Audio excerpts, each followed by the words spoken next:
offset in a lot of different ways. The direct way in which it does offset the loss of capital, human capital, is through actually engendering increased education of the source population. So you don't really end up losing human capital, you actually end up gaining it in a lot of countries. That is, except for smaller countries where you lose over 20% of your skilled population. So it's not always a positive thing, but it can be offset. And the much more relevant for this conference, I think, is also the idea that you can have indirect impacts, feedback effects that occur in a number of different ways. One of them that comes to the Global Compact, which maybe we'll discuss, is the idea of return, knowledge spillovers, and those kinds of phenomena, which we need a lot more research on, which is item 19 in the Global Compact. We do need much more research on that issue. Because while we are sure that knowledge spillovers occur, we don't know exactly how, we don't know exactly how to facilitate them, we don't know the degree to which they are actually favorable. The other thing which we've all been aware of for a long time, and I think there's a message here, is that we need to segment this migrant phenomenon. There's a lot of different kinds of migrants. And so when we're talking about things like skilled mobility, we tend to operationalize that in research as those with high levels of education. I think we want to broaden that, think of those with substantial levels of income, because it permits those individuals to be involved in different kinds of financial transfers and exchanges back home. So when we're talking about diaspora bonds, we're typically talking about the high income population bond.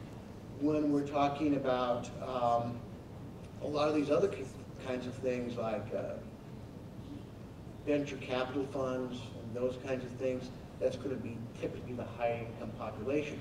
That may be no more than 5 to 10% of the volume of monies going back. Although there's another area of research, we don't really know too much about separate levels of investment incomes going back outside of what are commingled with remittances. Especially in terms of how the survey data answers these questions, we don't really know how separable those are. And in that context, of course, one of the interesting things is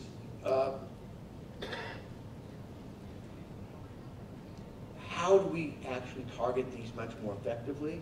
And I think that we'll have some possible discussion about that, but we don't know too much about the behavior. For example, one of the things we do believe, at least I do, like any good researcher, I should acknowledge that there's wide disagreements among academics, but it's pretty much the case that if we look at the proportion of the highly educated who remit back home, it's probably small, or smaller than that of lesser educated individuals, but the amount they remit back is greater.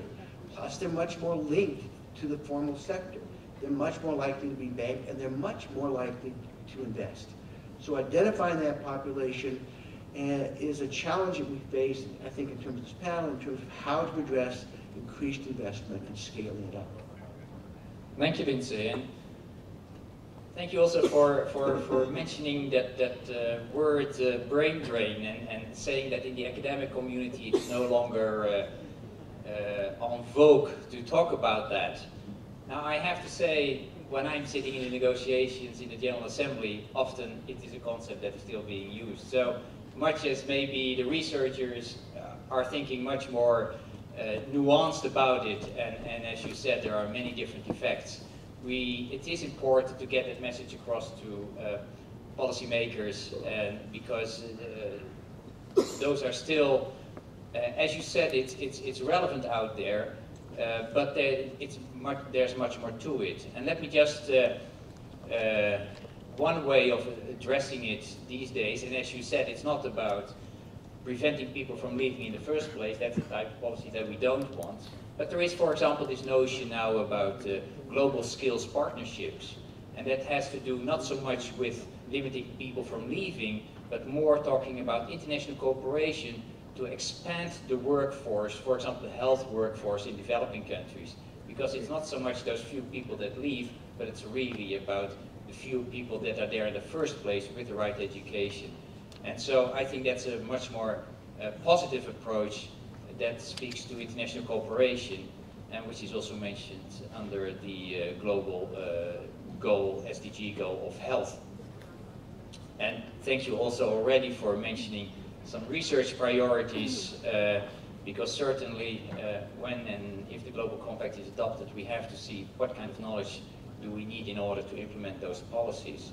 Now, let me go to our speaker on our panelist, Shahadat. We've heard in the past few days that measures to attract diaspora investments, such as diaspora bonds or individual investments, do not always work. You are the coordinator of the Migrant Family Motivation Initiative in Bangladesh. It connects local government with impoverished migrant families receiving small but regular remittances from family members in working areas. So it's really the opposite almost of the highly skilled that Lindsay was talking just about. Can you tell us about the model that MFMI uses, and why do you think it can overcome some of these existing challenges in leveraging remittances for development? Thanks, Bela. And also I'm privileged to be here with distinguished panel as well as the GFRID participation in organizers. Selamat petang, or good afternoon to all. Can I begin with paying respects to the millions of migrant workers for whom we are here today, and also particularly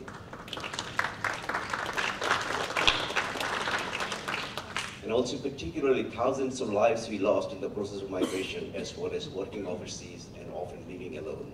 So I want to pay respect to them on behalf of GFRID. Thank you very much. Can I start with a small case study? I was working with a friend, Jilur, here, one of my MFMI members in Singapore, and I came across to the migrant worker, asked him, when did he go home? And I saw a bit of tears in his eyes, and he said, 2.5 years ago. I said, where did you go? So I'm trying to go. My daughter born 2.5 years ago. I'm yet to see her face, the first baby in the family. So the cost of migration and the cost of remittances is way beyond the dollar amount what Pedro is saying, or we are all saying 466 billion or something like that. It's a lot of families, a lot of cries, a lot of emotions. Coming to the point, because Bela asked me not to be too emotional, so I'm coming to the point. My name is Shahadat Khan, speaking on behalf of MFMI and our journey for the last 3-4 years. I'm particularly grateful to our IFAD, because IFAD has brought this particular phenomenon of remittances connecting to development in the world stage. I was in GFRID 17 New York, and I had discussion with the IFAD that it's a significant step in the world stage that we bring 800 million people earning to change the life of the rest of the world. So thank you very much, IFAD. And I'm also grateful to IFAD because this time in GFRID 18, IFAD has showcased a lot of activities in the usage side, which was a little bit of under the bonnet previously. We have seen Akida, we have seen Access Way working in the ground, and I'm so delighted to say that yes, we are working on the last mile of the remittances. And MFMI is one of the projects in the usage side of remittances. So thank you, IFAD, again for showcasing this. Interestingly, we grew in different parts of the globe. However, we have a common mission that let's change the life of marginal people. And MFMI has, interestingly, some distinct features which Bela has asked me to identify that what way we can possibly add to the already existing programs IFAD is supporting. So thank you, Bela, for asking me to highlight my journey for MFMI plus the distinctive features. We see migration, or particularly economic migration, as a process of changing social status.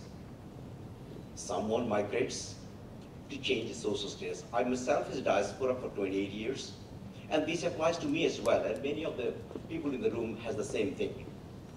However, MFMI Bangladesh has different target. We are targeting two particular group of people who are in the social blind spots. If you look at the top of this slide, we are talking about these people, which consist of 70% of Bangladesh migrant population earning $30 billion for the country, 14% of GDP. And out of the, and can you please do the second one? These are the migrant workers.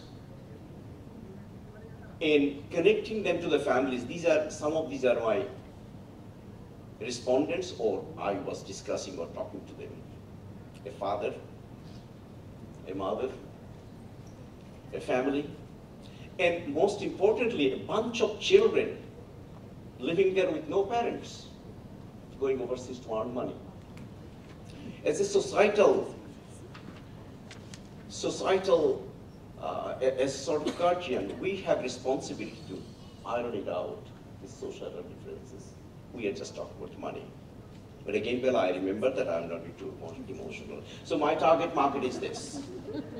And often, both in host country or in home country, these people are in the social blind spot. In the global civilization or citizenship context, in most cases they are 4th class or 5th class or low class citizens. In the host country, in the home country, they're in a similar situation.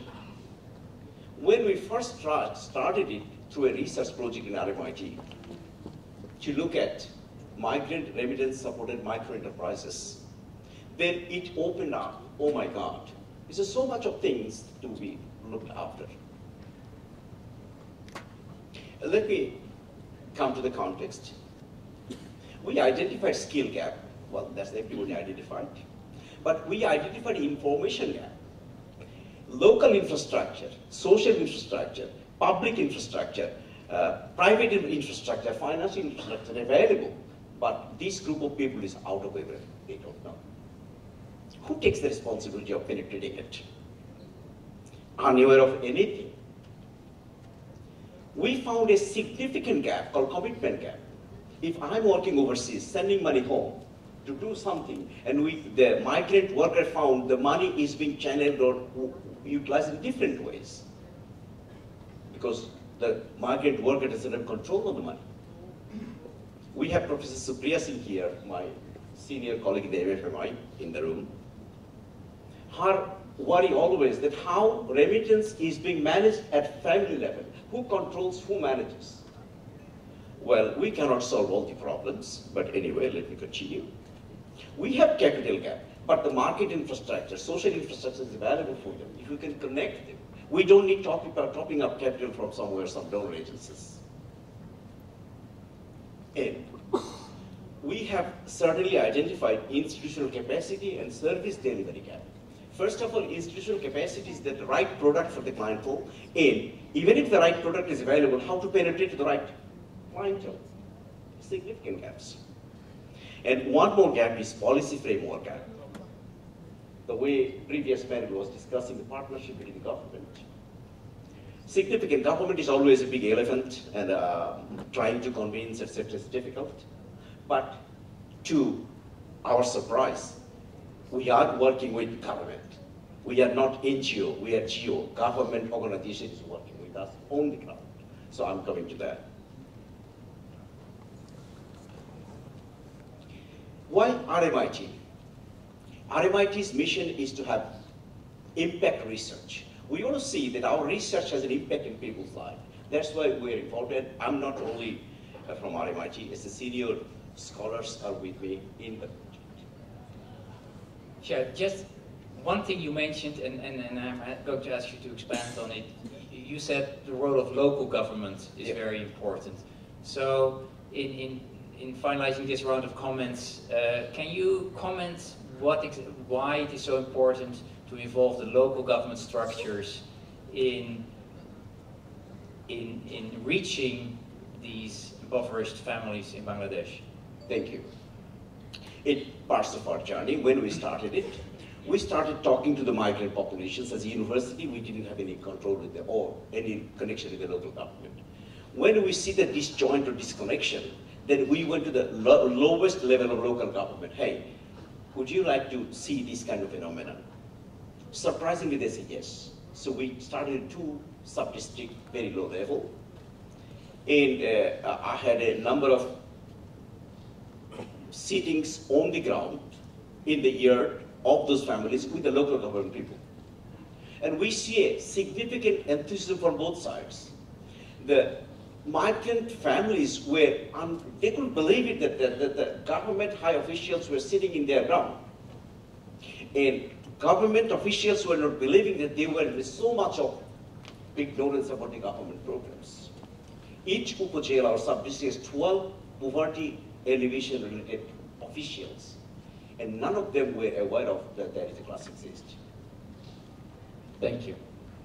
Now, I'm going to ask, I don't know whether Jill or Pedro or Lindsay Lindsay has already spoken, but to the issue of diaspora, do you want to add 1 more minute or so to the issue of diaspora before we move to the Global Compact? We can move straight to the second, but just to reassure everyone, I think the emotional element, and I thank you very much for bringing in the individual struggles of migrant workers and their families, because that is the reality. The unsafety of much of the migration, thank you for pointing that out. I was thinking, what I'm not sure that we've had on stage over these 3 days is actually a migrant worker or a member of the family speaking, but what you were presenting here comes very close to it, so thank you very much for bringing in that element.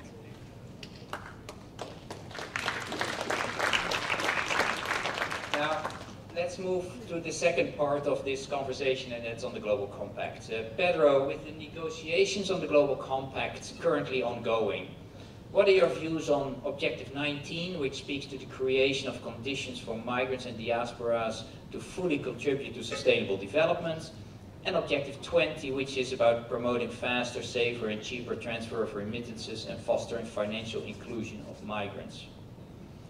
Are there any key issues missing in those few pages, those 2 pages there? What did you hear over these 3 days that you say, hey, this is something that we have to bring to the attention of the co-chairs of the negotiations? How do you see more generally this forum contributing to the review and follow-up of the Global Compact once it is adopted? Thank you, Bela. That's a lot of questions, so I will apologize already in advance for you cutting me up, and I'll forgive you actually for cutting me on that. There's a lot to be said. There's a lot that has been said. I think that's the good news. I think the second good news is the Global Compact in its 0 drafts has more than anything else that was done before. A lot has been done through the G7, G8, G20, addressing the costs, but the elephant in the bathroom was really the linkages of remittances to develop its understanding, its recognition. So I'm already answering slowly to what you say. I think the recognition, in the title I would have a problem by saying, how can we make sure that remittances contribute? They're already doing it.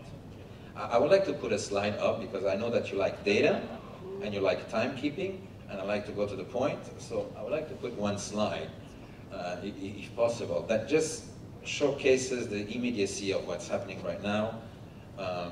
We've been sitting now in this forum for some time, and this is just a clock that shows you what has been happening since we started discussing. $1.8 billion have been sent to Asia Pacific. This is the number of transactions, and for me, my favorite one is the number of people directly benefiting from this. That's in millions.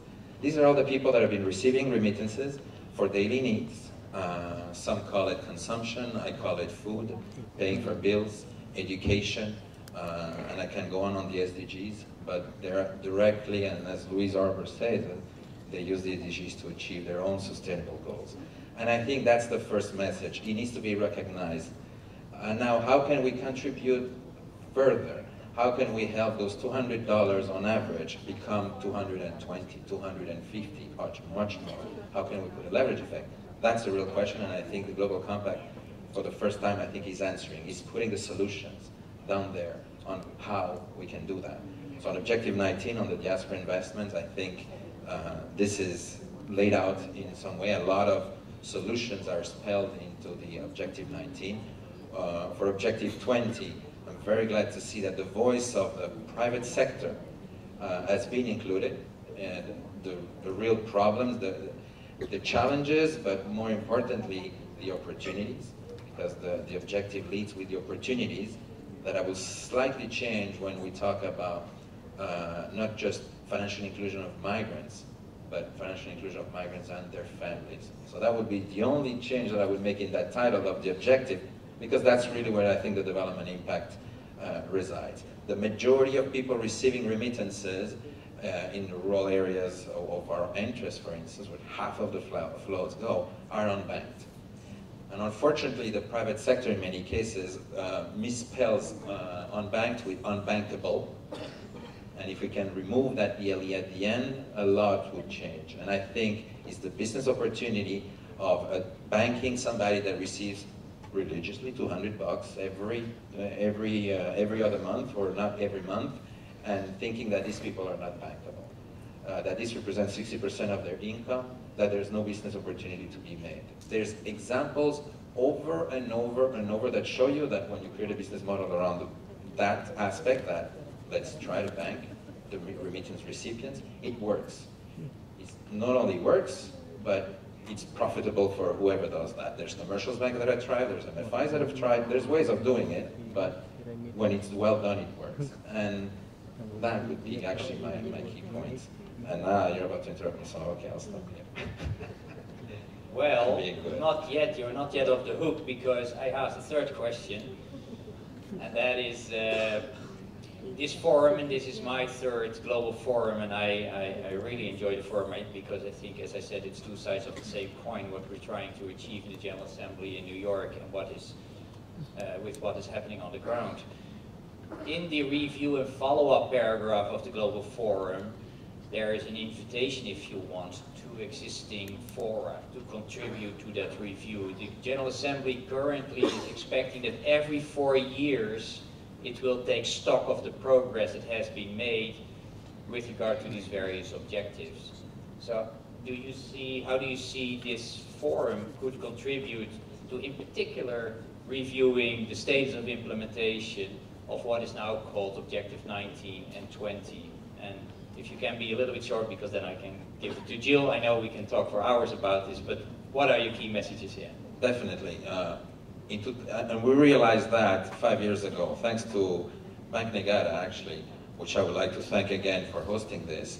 Bank Negara, when we had a global forum in 2013 in Bangkok, came to us and it says, this is actually what is needed. We need this type of dialogue in the region. We would like to host it in Malaysia and continue this dialogue. We've been slow as a UN to respond, potentially, but we made it to the insistence and persistence of Bank Negara, and we're delighted to have it done. But it shows us, and please, yes, I'm looking at you, Nick. This has been fantastic, but it convinced us even more on the need for this dialogue, and we believe, and from the exchanges that we've seen from this private sector, the public sector, and civil society, interest at least represented, that this could be definitely a platform where we can learn the challenges and tomorrow's opportunities in the market and towards development. So we hope that out of this forum we could also recommend that to be included in the Global Compact. He's looking at me, but frankly, he's coming to New York next week to tell the story to member states. So that's why I'm grilling him here, to kind of give him a good exercise and for him to report back on the forum and convince member states of its utility. High time, Jill, to go to you. The General Assembly is currently discussing also the future implementation of the Global Compact. As I said, IOM is being mentioned as the lead agency when it comes to implementation. What is your view? What, in your view, should donor countries and international organizations prioritize when it comes to remittances and diaspora investments? What kind of programs should they develop or scale up? We've talked a lot about scaling up here, actually. How should we seek to strengthen the institutional capacity of developing countries in these areas? In fact, this morning there was an intervention from one of the colleagues from Africa, and he was talking about, he was struggling to even convince the regulators in the countries he was working about the most basic information such as the reasons why migrants sent home remittances in the first place. Jill, please.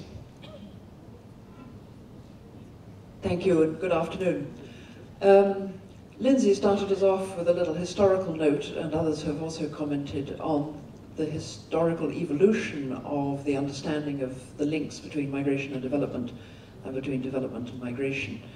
And I think it's worth remembering that when IOM was created in 1951 as the Provisional Intergovernmental Committee for the Management of Migration from Europe, we were supposed to be moving what they called the surplus population out of Europe to North and South America, Australia and New Zealand.